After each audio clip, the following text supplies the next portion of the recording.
श्रीगुरुभ्यो नमः। हरिः ओम्।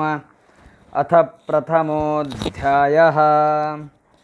धृतराष्ट्र उवाच धर्मक्षेत्रे कुरुक्षेत्रे समवेतायुयुत्सवः मामकाः पाण्डवाश्चैव किमकुर्वत सञ्जय।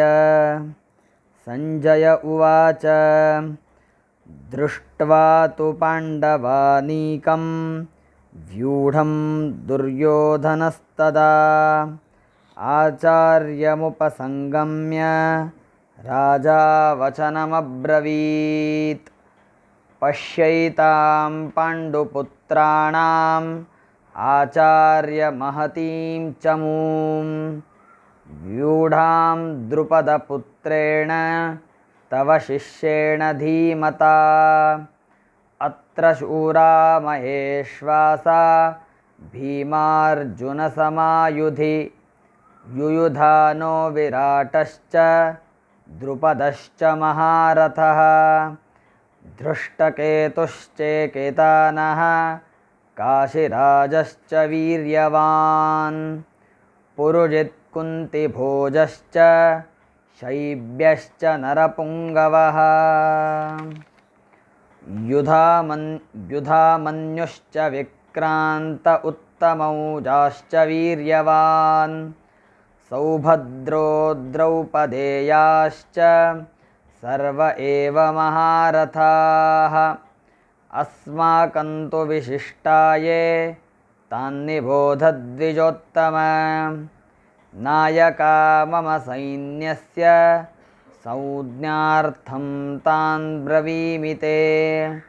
भवान् भीष्मश्च कर्णश्च कृपश्च समितिञ्जयः अश्वत्थामा विकर्णश्च सौमदत्तिस्तथैव च अन्ये च बहवः शूरा मदर्थे त्यक्तजीविताः नानाशस्त्रप्रहरणाः सर्वे युद्धविशारदाः।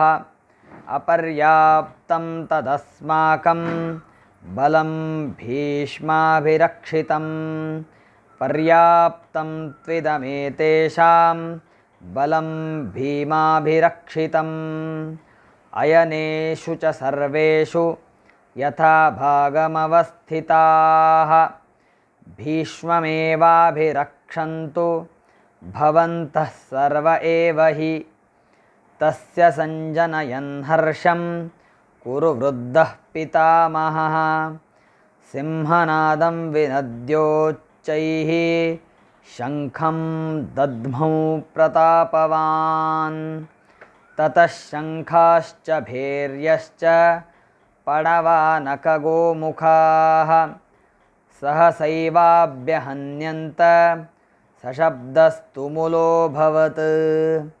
ततः श्वेतैर्हयैर्युक्ते महति स्यन्दने स्थितौ माधवः पाण्डवश्चैव दिव्यौ शङ्खौ प्रदध्मतुः।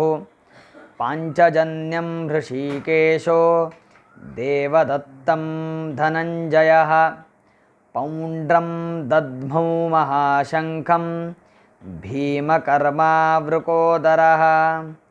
अनन्तविजयं राजा कुन्तीपुत्रो युधिष्ठिरः नकुलः सह देवश्च सुघोषमणिपुष्पकौ काश्यश्च परमेश्वासः शिखण्डी च महारथः दृष्टद्युम्नो विराटश्च सात्यकिश्चापराजितः द्रुपदो द्रौपदेयाश्च सर्वशः पृथिवीपते द्रुपदो द्रौपदेयाश्च सर्वशः पृथिवीपते सौभद्रश्च महाबाहुः शङ्खान् दद्मुः पृथक् पृथक् सघोषोद्धार्तराष्ट्राणां हृदयानि व्यदारयत्।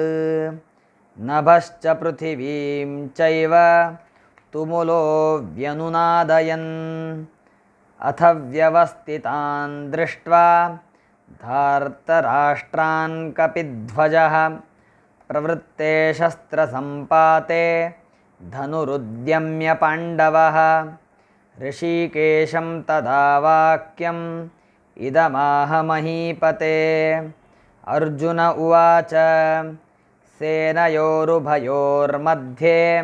रथं स्थापयमेच्युत यावदेतान्निरीक्षेऽहं योद्धुकामानवस्थितान् कैर्मया सह योद्धव्यम् अस्मिन् रणसमुद्यमे योत्स्यमानानवेक्षेऽहं य एतेऽत्र समागताः धार्तराष्ट्रस्य दुर्बुद्धेर्युद्धे प्रियचिकीर्षवः संजय उवाच एवमुक्तो ऋषिकेशो गुडाकेशेन भारत सेनयोरुभयोर्मध्ये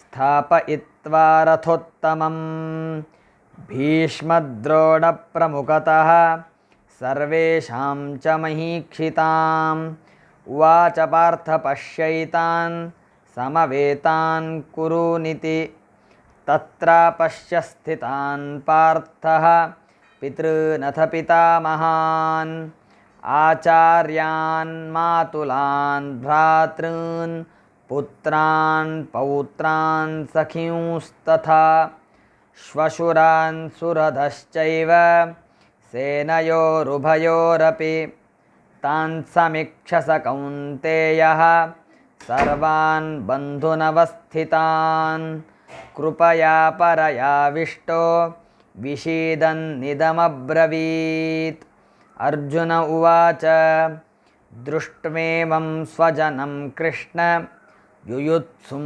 समुपस्थितं सीदन्ति मम गात्राणि मुखं च परिशुष्यति वेपतुश्च शरीरे मे रोमहर्षश्च जायते गाण्डीवं संसृते हस्तात् त्वक्चैव परिदह्यते न च शक्नोम्यवस्थातुं भ्रमतीव च मे मनः निमित्तानि च पश्यामि विपरीतानि केशव न च श्रेयोनुपश्यामि हत्वा स्वजनमाहवे न काङ्क्षे विजयं कृष्ण न च राज्यं सुखानि च किं नो राज्येन गोविन्द किं भोगैर्जीवितेन वा येषामर्थे काङ्क्षितं नो राज्यं भोगाः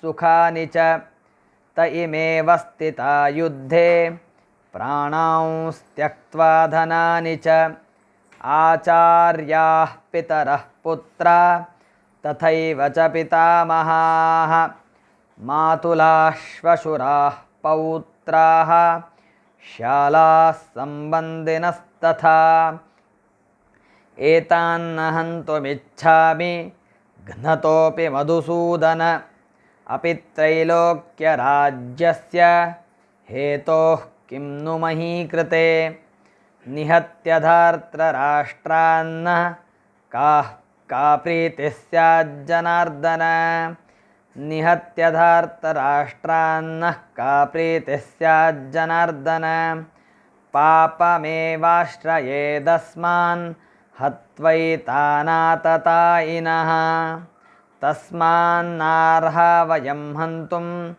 धार्तराष्ट्रान् स्वबान्धवान् स्वजनं हि कथं हत्वा सुखिनः स्याम माधव यद्यप्येतेन पश्यन्ति लोभोपहतचेतसः कुलक्षयकृतं दोषं मित्रद्रोहे च पातकं कथं न ज्ञेयमस्माभिः पापादस्मान्निवर्तितुं कुलक्षयकृतं दोषं प्रपश्यद्भिर्जनार्दन कुलक्षये प्रणश्यन्ति कुलधर्माः सनातनाः धर्मे नष्टे कुलं कृत्स्नम् अधर्मोऽभिभवत्युत अधर्माभिभवात् कृष्ण प्रदुष्यन्ति कुलस्त्रियः स्त्रीषु दुष्टासु वार्ष्णेय जायते वर्णसङ्करः